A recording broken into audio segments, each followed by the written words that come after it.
In this video, I aim to tell you a little bit about what an EPQ is, some of the benefits of doing one, and then how to make a start on your EPQ.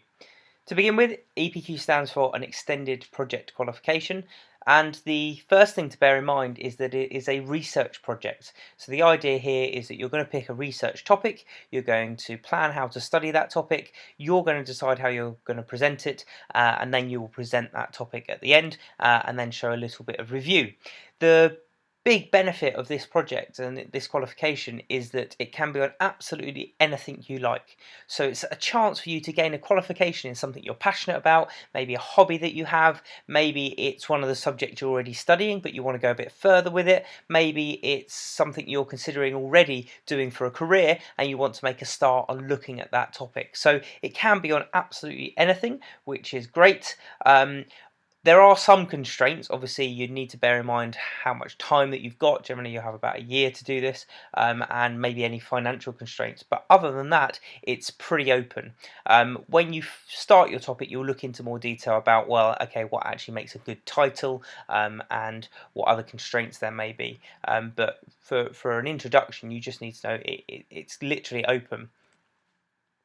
An EPQ is a level 3 qualification. What level 3 means is it's at the same level as A levels or BTECs or international baccalaureates or that kind of sixth form study basically. It's worth now actually more, and we'll talk about what this means in terms of UCAS points, worth more UCAS points than an AS qualification. And there are many different providers. We actually go for the AQA providers. This video is about the AQA extended project, but lots of exam boards do it.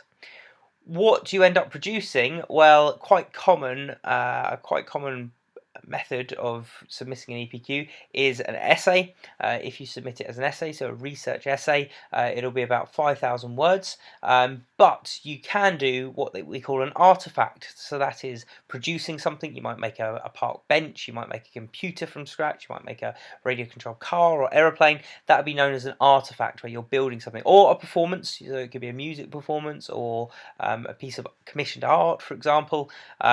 So you can submit that as your EPQ.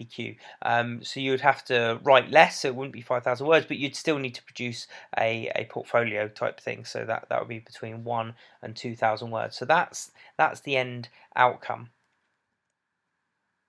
So if the outcome is either a 5,000 word essay or a 1,000 or 2,000 word report with an artifact, what actually needs to go into that? Well, one of the requirements is that you display about 120 hours worth of learning. How you display that is many and varied. You can do that lots of different ways. You don't have to log, this is what I did this hour, this is what I did this hour, but it is expected that you spend around 120 hours on your EPQ.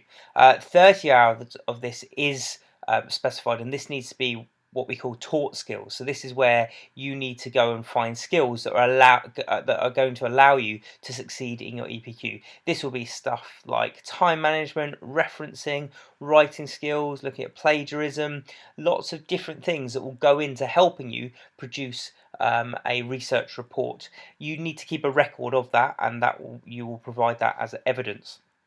You need to choose a topic. That's obviously going to be quite early on. You're going to need to do that, and you provide a record of that, and we'll talk about that a bit later on.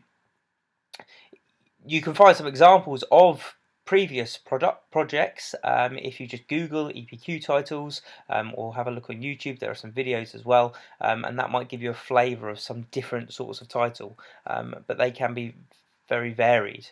As well as this, you're going to need to keep a production log. Now, this is the exam board, AQA paperwork. This has to be submitted as part of your EPQ. So you're going to do either an essay or an artifact.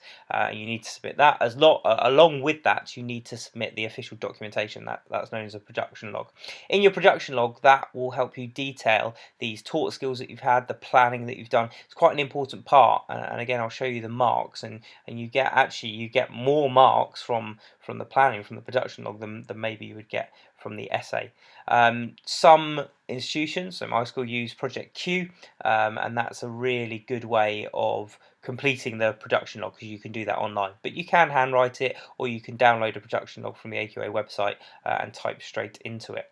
What you need to show before, again, you produce this either 5,000 word essay or the shorter report with the artifact, you need to show your plan, you need to show your research, and you need to show you executing that research and carrying out that plan. If you say I'm going to build a bench, you need to actually do it. You will generally have a supervisor, and you will meet with your supervisor and you'll discuss your project and your idea and your plan, and they can talk through with you and maybe challenge you and ask you questions about it. But your supervisor is not meant to guide you. They're not meant to say, look at this bit of research, look at that bit of research. They are there as a bit of a sounding board and someone to have a bit of a discussion with. And there are times throughout your production log where you need to document these discussions that you've had. Another part of it, and you must do this, it's a requirement of the qualification, is you need to present your project as well. That needs to be around a 10-minute presentation. There needs to be an audience. That can be people within a class or your friends, or you can even get people from outside or family to come in, but you need to submit evidence of you having given a presentation. Again, that will be in your production log. So although the outcome is this 5,000 word essay or artifact, a lot more goes into it. You need to show these taught skills, you need this production log as well. Well, why would you want to do an EPQ? There's lots of reasons why you would want to do it. Personally, I feel that the fact that you can get a qualification in a topic that you're really passionate about, that's a massive benefit for an EPQ. Where else are you going to be told, right, you can pick the title, you choose what you study, and you can gain a qualification that's at a similar level to an AS out of it? Not many other places. The universities and increasingly so employers are starting to be more and more aware of EPQ as well, and they do value it quite highly. It is an independent qualification. It shows lots of skills that you would struggle to show doing other qualifications, and so that's why it's quite highly valued. It's actually worth UCAS points, so if you are looking to go to university and apply to university, you can put your EPQ down, and that's worth UCAS points. It's actually worth more UCAS points than an AS qualification. You can get an A star in an EPQ, which you can't get in an AS. An A grade at AS is worth 20 UCAS points, whereas an A grade at EPQ is worth 24. Again, a B grade at AS is worth 16. Here it's worth 20 for the EPQ. So it's a highly regarded qualification, and lots of universities are more and more aware of it now, and quite often you get offers for university places reduced in terms of the grade you have to get if you've got a decent EPQ, normally an A or B grade in EPQ. That they will say, okay, we'll let you in with a bit of a lower offer. It's worth looking at the university that you're interested in going at, but here's just an example of a few. Most universities now do state somewhere on their websites their stance on EPQ, and lots of them are really positive about it. And again, even in there, you've got Oxford and Cambridge that are saying that EPQs are relevant and credit-worthy, but whatever university you want to go to, they'll generally look very favourably on the EPQ. But it is worth checking for where you want to go first.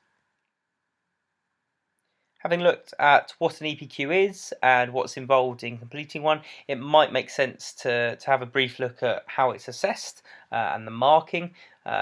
So this is the AQA mark band or grading criteria. So the skills, how you're going to get assessed, what they call the assessment objectives. Assessment objective 1, AO1, is manage.